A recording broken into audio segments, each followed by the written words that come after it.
Ndabaramukije abandi ndabahaye mwiriwe bivanye naho muherereye ntiteka n'umunezero ntangere byo gusubira kubana namwe mwe banywanyi mukurikira iyi mboneshakure yacu ari no yanyu Shiramatsiko TV.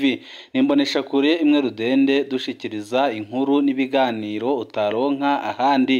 Uyu ni umwanya w'amakuru agezweko ari kuvugwa ngaha mu gihugu c'u Burundi, aho ino mboneshakure yacu ari no yanyu Shiramatsiko TV ibategurira amakuru ahambaye cyane aba ari kuvugwa mu bisata bitandukanye, aho twibanda cyane cyane ku makuru aba ari kuvugwa ku gateka kazina muntu, aba ari kuvugwa mu butungane, aba ari kuvugwa mu cibano, aba ari kuvugwa ku mbuga ngurukana bumenyi, aba ari kuvugwa muri politike ndetse n'andi yose mutamenye mwaranyagejwe turayatohoza amaze tukabashikiriza ido nido. Tubazaniye amakuru ahambaye cyane ari kuvugwa mu gihugu c'u Burundi, aho tugiye kwibanda ku mpinduka zikomeye cyane zakozwe na Perezida Evariste Ndayishimiye mu nzego z'umutekano, ariko bikaboneka neza ko Perezida Evariste Ndayishimiye afise icyo ariko arikanga, ariyo mpamvu amaze iminsi myinshi ahindagura inzego zitandukanye z'umutekano ngaha mu gihugu c'u Burundi. Ariko imvo nyamukuru ihari nuko Perezida Evariste Ndayishimiye muri no minsi acunganye n'abansi be ku buryo bukomeye cyane, akaba ari no mpamvu muri no minsi kubona uwo yizigira biriko biramugora ku rugero rukomeye cyane.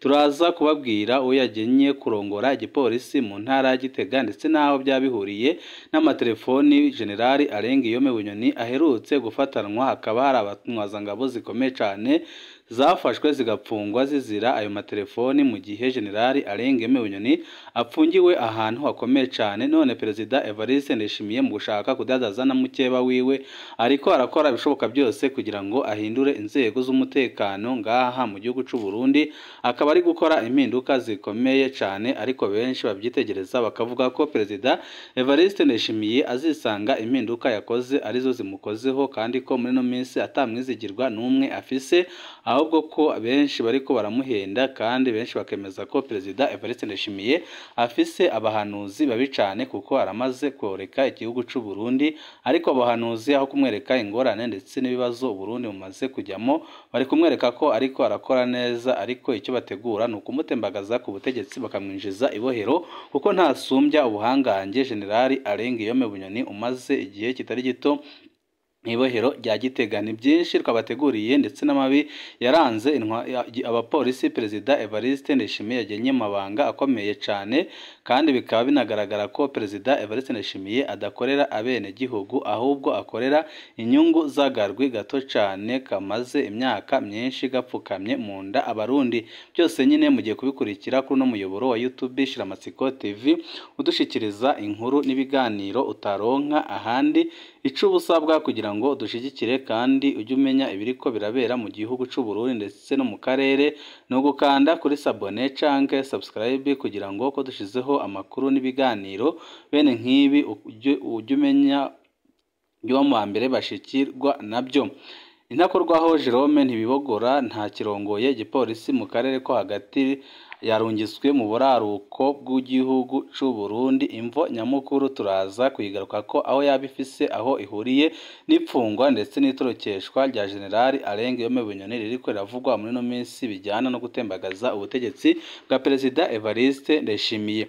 Colonel Jerome Ntibogora yari ijisho rya General Gervais Ndirakobuca ricunzwe General Alengiyome Bunyoni mu ibohero rikuru rya Gitega. Yari yagenwe kurongora igipolisi mu karere ko hagati mu gihugu muri Ruhuhuma 2023. Inyuma y'umwaka umwe gusa Colonel Ntibibogora yaraye akuwe Igitega acarungikwa imakamba kurongora igipolisi mu karere k'ubumanuko.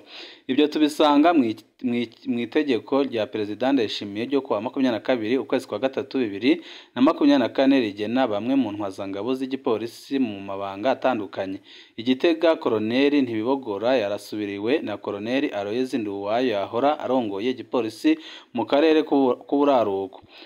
kurungika Igitega muri kino gihe bifatwa nk'ukwizigirwa bidasanzwe kubera ari intara umukuru w'igihugu amaramwo umwanya munini ikaba inapfungiwemwo abantu ubutegetsi bucunze cane nka Generali Bunyoni. Imakamba Koloneli Ntibibogora asubiriye Koloneli Lambert Habonimana arungitswe kurongora igipolisi mu karere k'uburaruko. Jerome Ntibibogora akuwe Igitega iminsi 3 gusa inyuma y'inkuru twabahaye ijanye n'ubukozi bw'ikibi yakoreye kuri hoteli Helena yaho yahuraguye umukozi waho amahiri amuhoye ko atamuhaye kuri ji yari igenewe abantu bari mu nama muri iyo hoteli. Abumvise iyo nkuru bose barumiwe kumva intwazangabo nka Koloneli igwanira ji kugeza ku rugero rwo kuboreza igufa umukozi w'ihoteli. Jerome Ntibibogora azwi mu mabi menshi cyane guhera mu bihe bya Safisha, ubwicanyi bwakorewe abanywanyi ba FNL inyuma y'amatora ya 2010. Yakoze amarorerwa muri 2015 mu gisagara ca Bujumbura. Muri 2019 naho yatangaje imuyinga ko agendana ibisasu byo gutera mu nzu z'abaseneri atarinze no kuraba ko harimwo abana. Jerome Ntibibogora uvuye Igitega atorohewe kubera ikibazo gikomeye c'ingene Bunyoni yaronse telefoni mu minsi iheze kandi acunzwe bidasanzwe. Iyi nkuru tuzoyigaruka ko vuba tubabwire abapfunzwe bazira izo telefoni za Bunyoni n'amatohoza aziriko kugeza ubu ngubu. Mu mpera z'iyi nkuru turaza kubaha amakuru ahambaye cyane arabana n'abapfunzwe bazira ayo matelefoni ya General Alain Guillaume Bunyoni yafatanywe mu gihe acunzwe cyane. Intahe ku mabi yaranze Koloneli Jerome Ntibibogora. Bamwe mu bakurikirana inombonesha kure baratwandikiye uko bazi Jerome Ntibibogora. Uwa mbere yagize ati mwiriwe, uwo Jerome ndamwibuka muri 2018 mu kwa gatatu kuri station New Oil y'umugwizatunga Apollinaire. Ico gihe ibitoro byari byabuze mu gihugu ni nama station makeya cyane yari abifise, harimwo iyo station iri mu Buyenzi hepfo gato ya zone. Jerome yaraje asanga imodoka ziratonze ari nyinshi, arabura aho yacisha aca atonda inyuma ya bajaji yari imbere yiwe. Ya bajaji iriko izayegera pombe. Jerome yavuye mu modoka n'ishavu ryinshi ngo wambwa we urantanga kunywa. Akivuga gutyo yari yamaze kumuha ikupe yisanga hasi. Jerome aca akurayo pistola amuhonyora ku mutwe aracocagira acaginga pistola aho yamurashe mu mutwe. Abantu bakoma induru niho bamusabira imbabazi ngo mubise anywe. Urya uwa bajaji yaciye asubira inyuma yanyoye ari uko Jerome agiye. Abantu bari baraho bamubwiye ngo nimba nyoko wawe aroga kubona Jerome atakwishe. Nta munyagitega adatinya Jerome, ahubwo uwo musereveri yari yarondeye urupfu. Yari kumuha iyo ji akemera kuyikatwa mu mushahara wiwe. Uwa kabiri yavuze ku mabi ya Jerome Ntibibogora muri 2015 yagize ati ndabaramukisha hama ndumwe mu bakunda gukurikirana inkuru zanyu kuri no mbonesha kure Shiramatsiko TV. Mpejeje kumviriza inkuru mwavuze kuri Jerome Ntibibogora, ndabakurikira cyane ariko nirinda kugira commentaire kumvo z'umutekano wanjye. Muri 2015 ibyo yakoze sinzi ko bimwe mwabyirengagije kubivuga mubizi. Muri 2015 Jerome yarara asehera mu Cibitoki abantu yaje akuye i Bujumbura, abo yakuye mu myerekano yabishe akabajana kubahamba ibuhahira. Benshi biciwe i Bujumbura bakajanwa ijoro mu makomuniste dabo cabine, bamwe bajanwa mu nzira ya Bukinanyana. Rero muri ijya nzira ya Bukinanyana ugeze ahari iry'amakorosi menshi baba bateguye imbonerakure ziri mu masoko zimbye ibinogo. Uwo bishe nawe bamusiga nka kurya kw'ipine kwaba ugukumbagariza mu isoko. Imbonerakure zica zihamba. Abapfiriye i Bujumbura benshi bahambwe ahantu henshi hatandukanye, cyane cyane muri Cibitoki na Bubanza. Jerome wenyine byarageze aho ibiziga bimuzenzereza akaja aragenda kurara ku mwarangabo n'amarira menshi arondera abasenzi ngo bamusengere.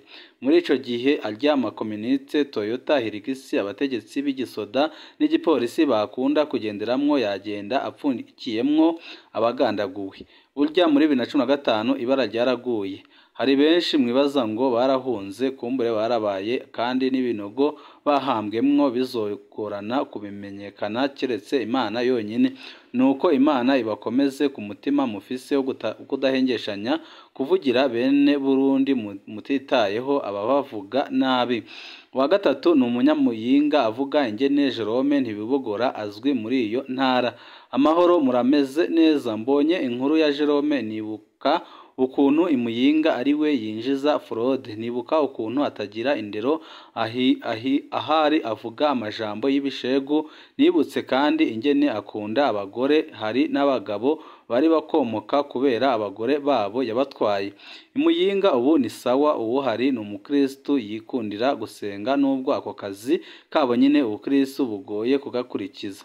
Hari abagenzi ba Jerome kugeza isaha batangazwa n'ukuntu yama mu mafrode atandukanye n'ukuntu avugwa ku mabi menshi, cyane cyane fraude y'imuyinga bakibaza ko akoresha imiti atari ubwizigirwa gusa.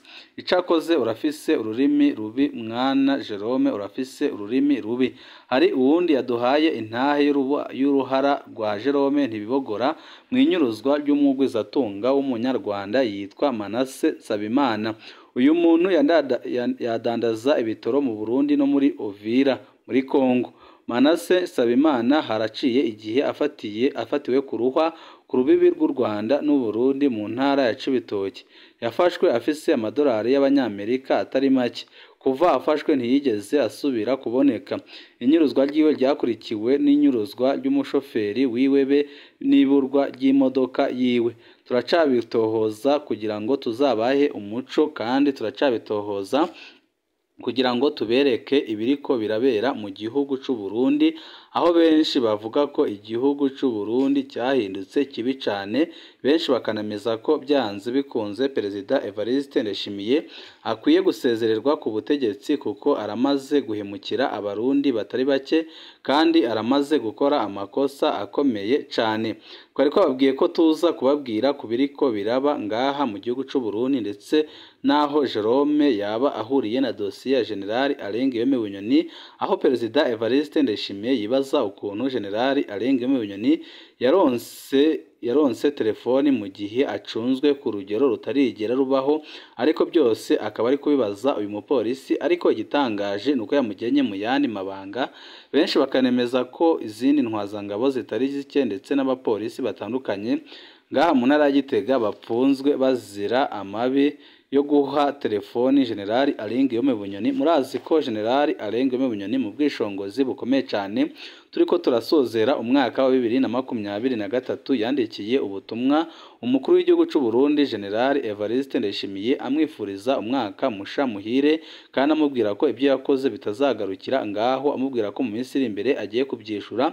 Ibyo bikaba byarababaje cyane General Evariste Ndayishimiye agahita atuma gusaka Bunyoni, bageze bakamusangana telefoni zibiri, imwe nini cyane ya smartphone ndetse n'akandi gatoya. Kandi igitangaje kinateye ubwoba nuko Perezida Evariste Ndayishimiye muri izo telefoni yasanze General Alengiyome Bunyoni avugana cyane n'umushiranganje wa mbere Gervais Ndirakobuca, kandi avugana n'abategetsi bakomeye cyane bo ku rwego rwo hejuru harimo na General Prime Niyongabo.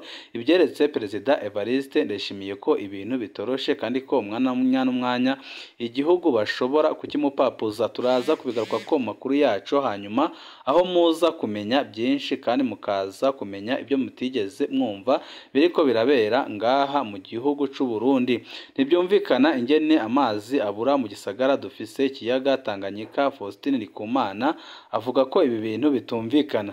Faustin Ndikumana arongoye shirahamwe Parisemu ryishinze gukangurira abarundi bashikiye ku iterambere rirama, avuga ko bidatahuritse ingene igisagara ca Bujumbura kibura amazi kandi dufise ikiyaga Tanganyika kirkwegereye. Ibi abivuze inyuma yaho uku umwaka utashe igenekerezo rya 22 Ntwarante isi yose ihimbaza umunsi mpuzamakungu wahariwe amazi. Faustin Ndikumana agira ati ntaco kiriko kiratumarira mbere tubura amazi yo kunywa, ikiyaga ca Bujumbura kiri ngaha impande yacu ugasanga ayo mazi dufise yose ntikibuza ko indwara ziva ku isuku rike nkaza korera, indwara zo gucibwamwo mu nda mu bana. N'ubu uriko urumviriza urumva ko mu ntara zitari nke mu gihugu hagati hamwe n'igisagara ca Bujumbura ibibazo by'amazi biguma bigaruka mu bitaro, mu mabohero, ahantu hakoranira abantu benshi ugasanga hariho ibibazo by'amazi kandi zishobora kuba nyinshi cyane. Ikindi gitangaje womengo amazi agira abe ikintu kitubangamira mu gihe umwuzurira w'ikiyaga Tanganyika uriko uratera mu mazu abantu bimuka, hamwe n'ikivuko ca Bujumbura camaze kwimuka, hamwe n'amazi menshi ibonekeza mu karitsiye iyo imvura iguye. Ruguru naho ugasanga imvura iratwara uburyohe bw'isi. Rero leta ikwiye kwiga neza ibijanye na politike y'amazi. Mu Burundi ugereranije n'ibindi bihugu byo mu karere ni igihugu kirangwamwo amazi menshi y'inzuzi n'ibiyaga, ariko usanga abantu bagikenye amazi meza, ahandi naho ugasanga iyo hateye uruzuba za nzuzi n'ibiyaga ntaco biheza ngo bifashe abenegihugu mu gufasha ibiterwa byabo. Uko biri kose leta ikwiye gukurikirana igisata c'amazi bakakibyaza umusaruro, bitari ibyo Perezida Evariste Ndayishimiye araba ari guhenda abarundi ntacyo azaba amariye igihugu. Ni ngaha duce dusozerera amakuru twari twabateguriye, ariko amakuru yacu nakagaruka. Ibihe byiza nibyo ndabipfurije banywanyi bacu.